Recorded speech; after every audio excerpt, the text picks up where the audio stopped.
కాబట్టి ఆలోచించండి జన సైనికులు కానీ, లేదా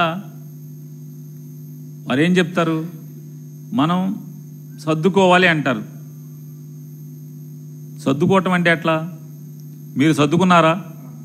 మీ అన్నయ్య గారికి రాజ్యసభ అడిగారు, నారా లోకేష్ గారు నా సానా సతీష్ నా గుండెకాయ నా సానా సతీష్కి తప్పితే ఇది ఇవ్వటం కుదరదని చెప్పి పవన్ కళ్యాణ్ గారు వాళ్ళ నాన్నగారితో చెప్పారు, మన లోకేష్ గారు వాళ్ళ నాన్నగారితో చెప్పారు, నాన్నగారు నా సానా సతీష్కి తప్పితే ఆ రాజ్యసభ ఇవ్వటానికి వెళ్ళేది ఎవరికని చెప్పారు.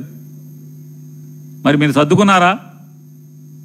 కార్యకర్తలను సర్దుకోమంటున్నారు, జన సైనికులను సర్దుకోమన్నారు, మీరు సర్దుకోలేదుగా. మీ అన్నయ్య గారికి మంత్రి పదవి ఇస్తానని లెటర్ ప్యాడ్ మీద తీసుకున్నారు, మీరు ఎమ్మెల్సీని చేశారు మీ అన్నయ్య గారిని. మరి సర్దుకోవాలి కదా, కార్యకర్తలను సర్దుకోమంటున్నారు. ఇక వాళ్ళు ఎంతసేపు జెండా మోయటం అని మీరు ముందు చెప్పారు కదా, మోసి ఆ జెండా మోసి, ఈ జెండా మోసి, కమ్యూనిస్ట్ జెండా మోసి, తెలుగుదేశం జెండా మోసి, బీజేపీ జెండా మోసి, బీఎస్పీ జెండా మోసి, సిపిఐ జెండా, సిపిఎం జెండా, మళ్ళీ తెలుగుదేశం జెండా, మళ్ళీ బీజేపీ జెండా, ఇంకెన్ని జెండాలు మోసి వాళ్ళ కాయలు కాసిపోతున్నాయి. మహారాష్ట్ర వెళ్తేనేమో అక్కడ ఇంకెవడెవడో జెండా, మళ్ళా తమిళనాడు వెళ్తే ఇంకెవడో జెండా.